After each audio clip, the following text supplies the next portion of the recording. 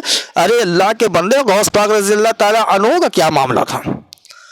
ہاں، جب شیطان کہتا ہے کہ اے غوث تجھے تیرے رب نے بچا لیا، تیرا کتنا بڑا مقام ہے، لمبا واقعہ مختصر بتا دیتا ہوں کہ تیرے رب نے تجھے بچا لیا، اے غوث تجھے تو تیرے ایمان نے نہیں، تجھے تیرے علم نے بچا لیا۔ حضرت غوث پاک فرماتے میرے علم نے نہیں، مجھے میرے رب نے بچا لیا، اور اچھے اچھے علم والوں کو تو گرکی کر دیتا ہے تو، سمجھے آپ۔ حضرت ابو سعید خدری رضی اللہ تعالی عنہ سے مروی حدیث ہے، دل چار ہے دنیاوی خواہشات سے پاک دل میں، جس میں معرفت کا چراغ روشن ہے، اور یہی مومن کا دل ہے۔ ایسا دل جس میں ایمان اور نفاق دونوں ہوں۔ ایسے دل میں ایمان سبزے کی طرح ہے جو میٹھے پانی سے نشو و نما پاتا ہے، اور نفاق ایسے زخم کی طرح ہے جو پیپ اور گندے خون سے پھیل جاتا ہے۔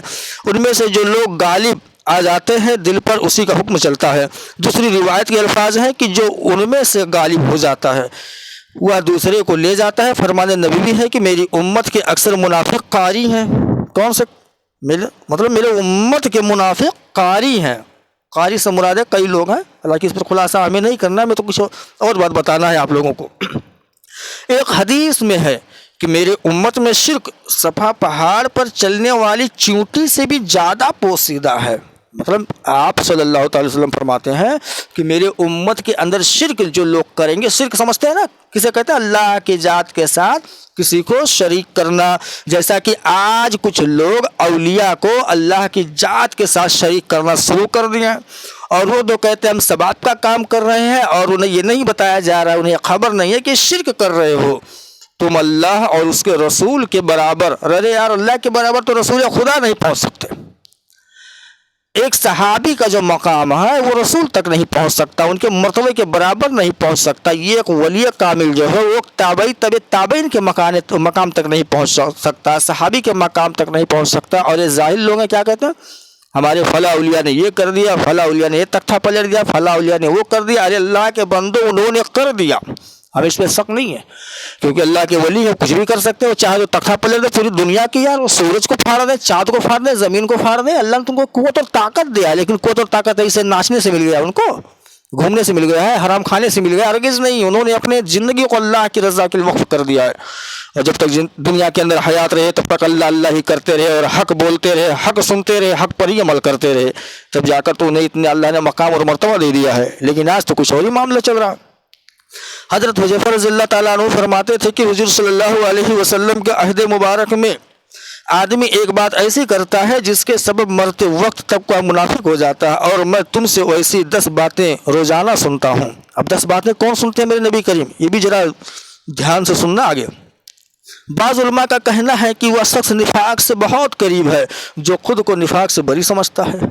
مطلب نفاق سے بری کہ مطلب ہمیں کوئی پریشانی نہیں ہے، لیکن وہ دراصل میں پریشانی کے تکلیفوں کے قریب ہے اور اپنے آپ کو سمجھتا بری ہے۔ حضرت ابو حذیفہ رضی اللہ تعالی عنہ فرماتے ہیں کہ آج حضور صلی اللہ علیہ وسلم کے عہد مبارک سے زیادہ منافق ہے۔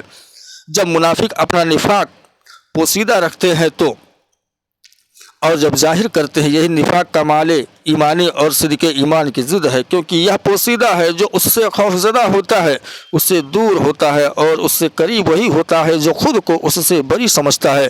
چنانچہ حضرت حسن رضی اللہ تعالی عنہ سے کہا گیا کہ لوگ کہتے ہیں آج نفاق باقی نہیں رہا ہے۔ آپ نے فرمایا اے بھائی، اگر منافق ہلاک ہو جائے تو تم راستوں پر وحشت زدہ ہو جاؤ، اور آپ نے یا کسی اور نے کہا کہ اگر منافقوں کے خور پیدا ہو جائیں تو ہم زمین پر قدموں سے نہ چل پائیں، ان کی کثرت کے سبب راہ چلنا دشوار ہو جائے۔ مطلب خور کا مطلب سمجھتے ہیں جو جانور کے پاس جو خور ہوتا ہے نا، تو منافق ایسا رہے گا کہ آپ چلو گے آگے آگے تو پیچھے سے خور مارے گا وہ، اگر آپ اس کے پیچھے چلو گے تو بھی خور مارے گا، مطلب وہ راستہ آپ کو چلنے نہیں دے گا۔ یہ منافق ہے۔ منافق کسے کہتے ہیں؟ کہ جسے اللہ اس کے رسول پر ایمان نہ ہو، اور جو کچھ بھی بکتا رہے، کچھ بھی کہتا رہے، جو آج کل بہت سے لوگوں کے اندر معاملات چل رہا ہے منافقت والا۔ حق بولنے چلو تو کہیں گے اس کو کچھ آتا ہی نہیں، اگر حق کا راستہ بتاؤ، حدیث اور قرآن کا راستہ بتاؤ تو کہیں گے نہیں اس کو کچھ نہیں آتا۔ مطلب لوگوں کو شرک سے بچاؤ، گمراہی سے بچاؤ، برائی سے بچاؤ تو کیا کہتے ہیں ارے اس کو کچھ نہیں آتا، جو کچھ آتا ہمیں آتا ہے۔ ارے ظاہروں، علم اللہ جسے جتنا دیتا ہے اس کے مقدر کا دے ہی دیتا ہے، اور کسی کو اپنے سے کمتر نہیں سمجھنا چاہیے۔ اگر کوئی حدیث اور قرآن کی باتیں کر رہا ہے نا، گڑھی ہوئی حدیث نہ ہو، گڑھا ہوا قرآن کا ترجمہ نہ ہو، تو تمہارے لیے اللہ ہی کہلوا رہا ہے۔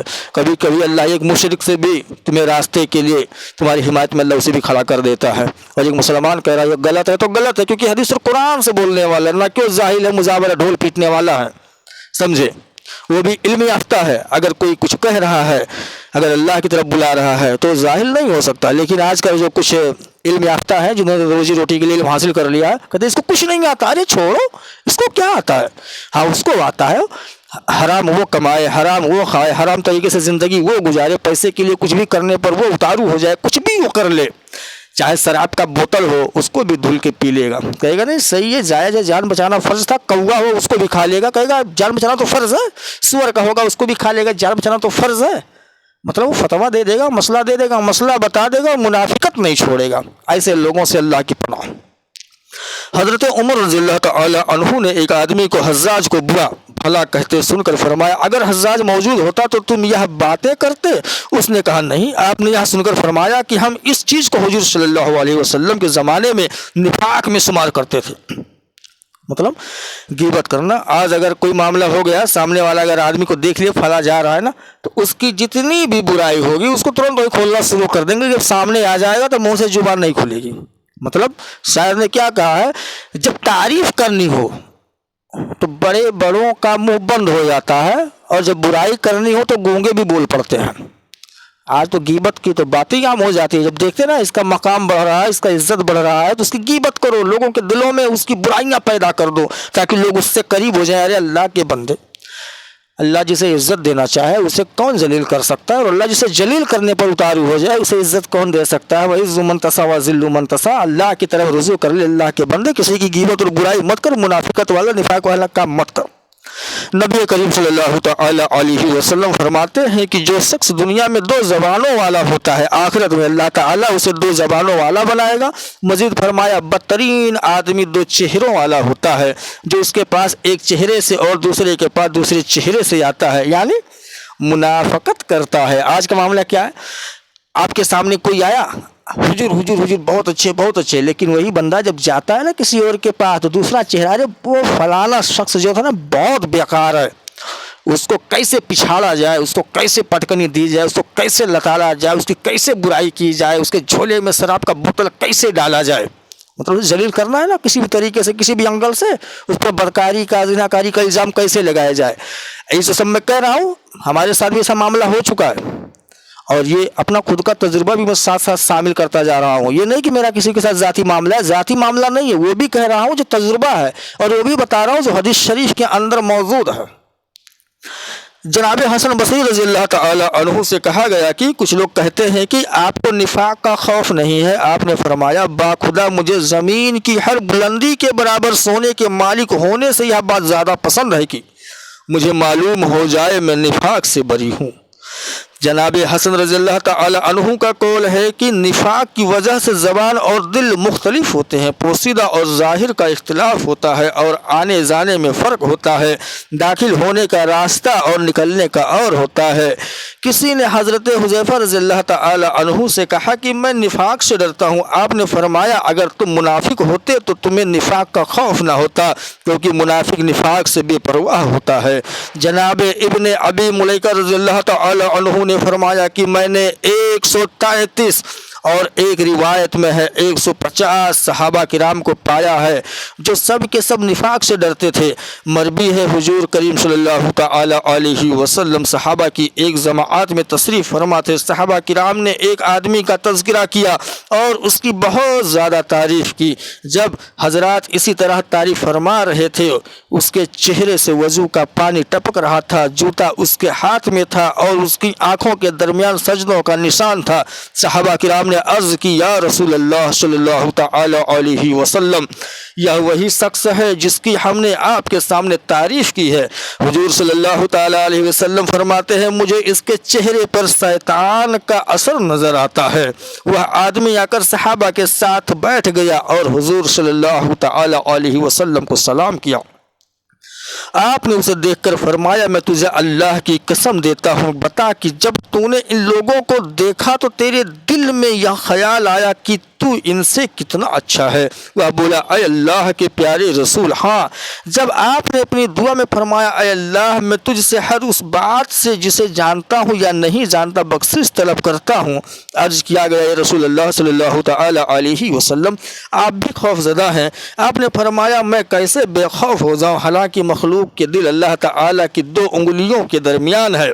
انگلی سے مراد یہ نہیں ہے کہ اللہ کے پاس انگلی ہے، سمجھانے کے لیے بتایا گیا ہے، نہیں تو کچھ منافق ظاہر لوگ سمجھنے تو بیان کر رہے تھے، حدیث شریف بطرف سے 2 انگلی کا بھی ذکر کر دیا، مطلب اللہ کا انگلی ثابت کر دیے۔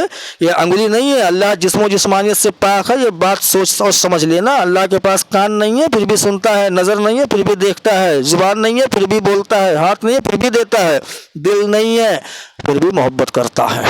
اللہ سخی ہے، سمجھے؟ اور اللہ بے عیب ہے، اس کے اندر کوئی عیب نہیں ہے، اور جس کے اندر جسم ہے، جسمانیت ہے، وہ خدا ہو ہی نہیں سکتا، سمجھے؟ وہ جیسے چاہتا ہے انہیں پھیرتا رہتا ہے، فرمانے خدائے بزرگ و برتر ہے، اور ظاہر ہو جائے گا ان کے واسطے اللہ کی طرف جس کو وہ گمان نہیں کرتے تھے۔ اس کی تفسیر میں کہا گیا کہ انہوں نے ایسے اعمال کیے جنہیں وہ اپنے گمان کے سبب نیکیاں سمجھتے تھے، مگر وہ گناہوں کے پلڑوں میں جا پڑے۔ حضرت شرری سکتی رضی اللہ تعالی عنہ کا قول ہے اگر کوئی انسان ایسے باغ میں جائے جس میں ہر قسم کے درخت ہوں اور ان درختوں پر ہر قسم کے پرندے ہوں جو اسے دیکھ کر یک زبان ہو کر کہیں اے اللہ کے ولی تجھ پر سلام ہو، اور اس کا دل یہ بات سن کر مطمئن ہو جائے تو گویا وہ ان پرندوں کا اسیر ہو جاتا ہے۔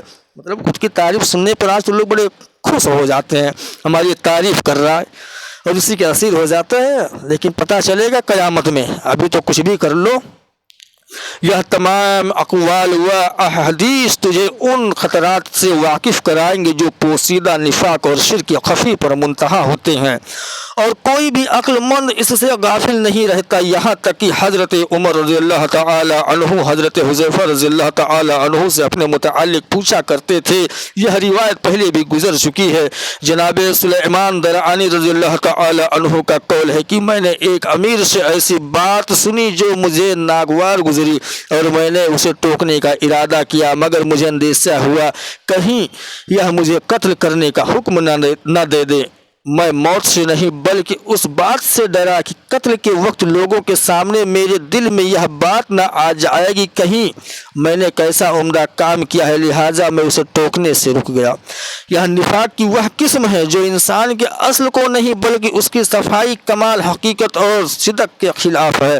نفاق کی 2 قسمیں ہیں، ایک قسم وہ ہے جو دین سے نکال کر کافروں میں شامل کر دیتی ہے اور ان لوگوں کے ساتھ جوڑ دیتی ہے جو ہمیشہ ہمیشہ کے لیے جہنم میں پہنچائے گی، یا اس کے بلند مراتب کو کم کر دے گی اور اسے صدیقوں کے بلند ترین مقام سے نیچے گرا دے گی۔ میرے پیارے عزیزوں، آپ نے اتنا بڑا واقعہ، اتنی ساری حدیثوں کو تو سنا، لیکن ایک بات اور کہہ دیتا ہوں، جو اولیاء اللہ ہوتے ہیں ان کے صدقے میں اللہ ہمیں عطا فرماتا ہے۔ جو اولیاء اللہ ہوتے ہیں وہ ہمیں دین کی طرف بلاتے ہیں، اور آج غوث و خواجہ رضا کا صدقہ ہے، حضرت صابر پاک، وارث پاک، مخدوم پاک، محبوب الہی اور دیگر اولیاء کرام بزرگان دین کا صدقہ ہے کہ جو آج ہم مسلمان ہیں، ہم تک نبی کا جو دین پہنچا ہے انہی بزرگوں کے صدقے میں پہنچا ہے، انہی بزرگوں کے زبان سے اور سینہ بہ سینہ ہم لوگوں تک جو علم دین اور ایمان پہنچا ہے، انہی بزرگوں کی بہت بڑی بڑی قربانیاں ہیں۔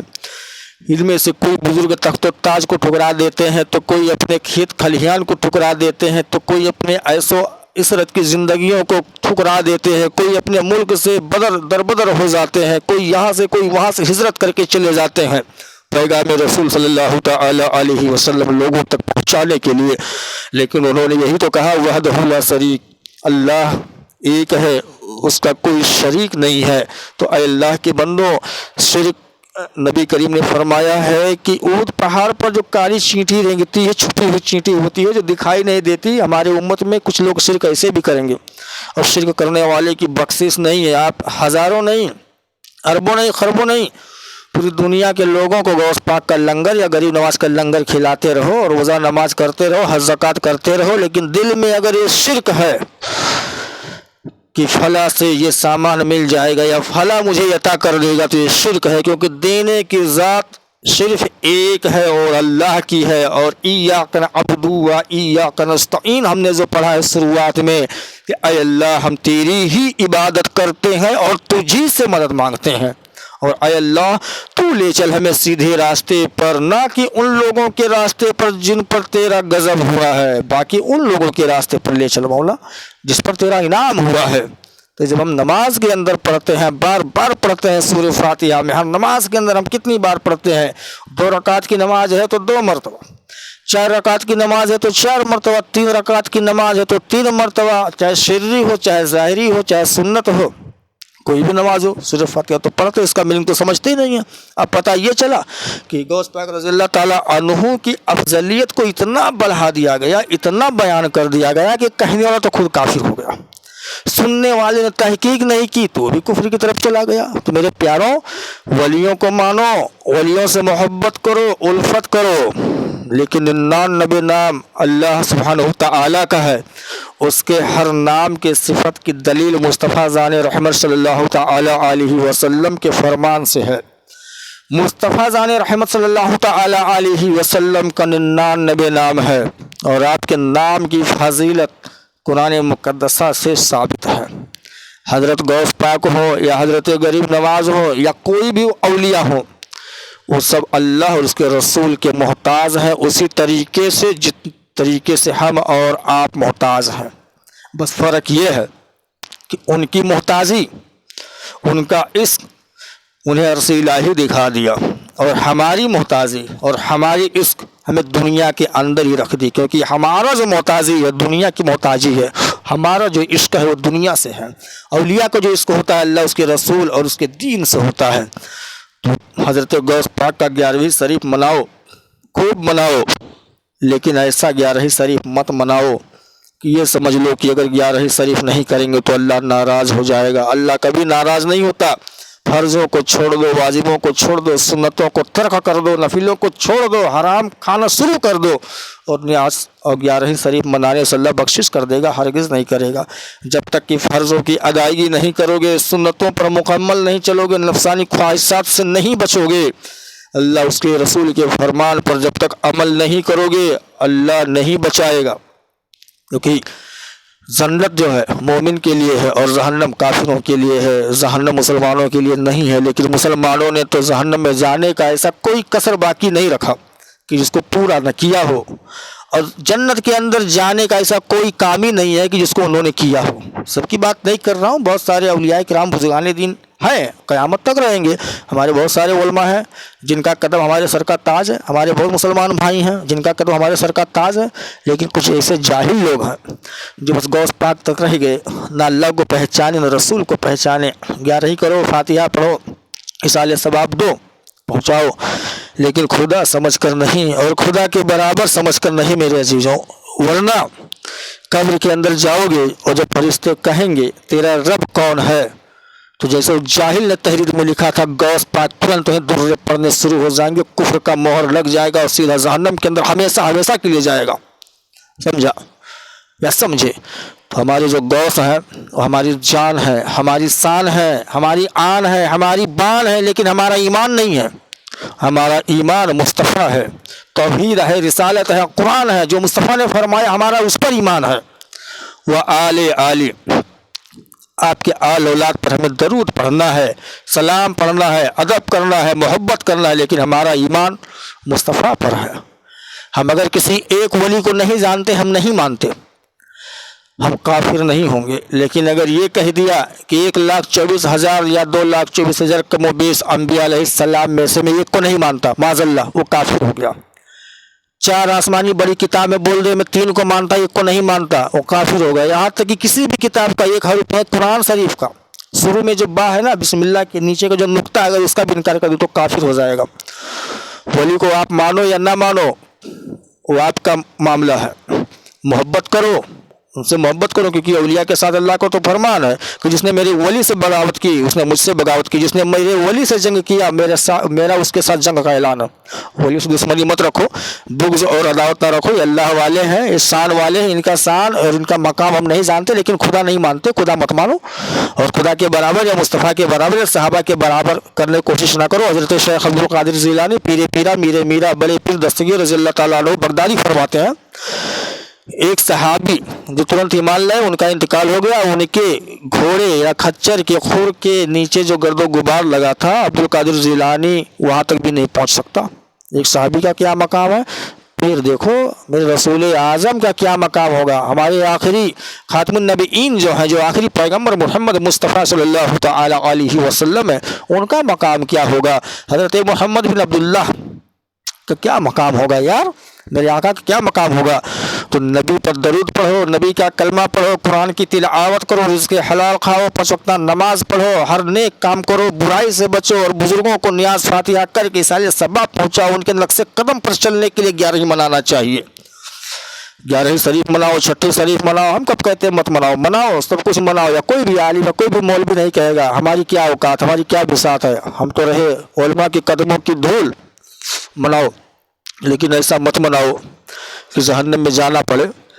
یہ جو میرا گفتگو ہے آپ لوگوں کے درمیان، یہ صرف آپ لوگوں کو ایک حقیقت بتانا تھا، حقیقت سے آگاہ کرنا تھا۔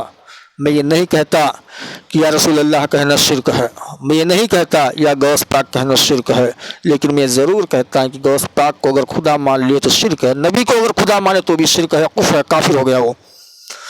ولی کا جو مقام ہے اگر نہیں پتہ ہے اولیاء کے بارے میں، تو جو بزرگان دین ہیں، اولیاء کرام کے چاہنے والے، ماننے والے، متقی پرہیزگار ہیں، سارے عالموں کی بات نہیں کرتا ہوں، ان جو عالم جو پیٹ پوجا والے ہیں ان کی بات نہیں کرتے، تقوی والے ہیں، فتویٰ والے کی بات نہیں کر رہا ہوں، فتویٰ تو ہر کسی پر ہے، جو تقوی والے عالم ہیں نا ان سے جا کے بات کر لو، ولی کا مقام کیا ہے، ولی کا مرتبہ کیا ہے، ولی سے محبت کیسے کرنی چاہیے۔ حضرت امام احمد رضا خان فضل بریلوی رحمۃ اللہ تعالیٰ علیہ کسی بھی اولیاء کے مزار پہ جاتے تھے، آپ مزار شریف کو چھوتے نہیں تھے، دور سے سلام کر لیتے تھے، فاتحہ پڑھ دیتے تھے۔ ہمارا معاملہ کیا، ہم جاتے ہیں مزار کے اوپر چڑھنا شروع کر دیتے ہیں، بھیڑ میں دھکا دیتے ہیں، گر پڑتے ہیں، چومنا چاٹنا شروع کر دیتے ہیں۔ یہ کوئی طریقہ نہیں ہے، ہمارے بزرگوں نے ہمیں طریقہ بھی سکھایا ہے، اولیاء کے صدقے میں مانگنا بھی سکھایا ہے، اس طریقے پہ چلو۔ کہنے اور سننے میں اگر کوئی غلطی ہوئی ہو تو ہمیں معاف فرمائے آپ لوگ، اور اللہ جل شانہ ہمیں معاف فرمائے۔ اللہ کی بارگاہ میں دعا ہے کہ اے اللہ کہنے اور سننے سے زیادہ ہمیں عمل کی توفیق عطا فرما۔ اے اللہ جو کچھ بھی غلطیاں کوتاہیاں ہم سے اور ہمارے تمام بھائیوں سے ہو، مولا اپنے فضل سے سب معاف فرما۔ استغفر اللہ ربی من کل ذنب واتوب الیہ، لا الہ الا اللہ محمد رسول اللہ وما علینا الا البلاغ۔ السلام علیکم ورحمۃ اللہ وبرکاتہ۔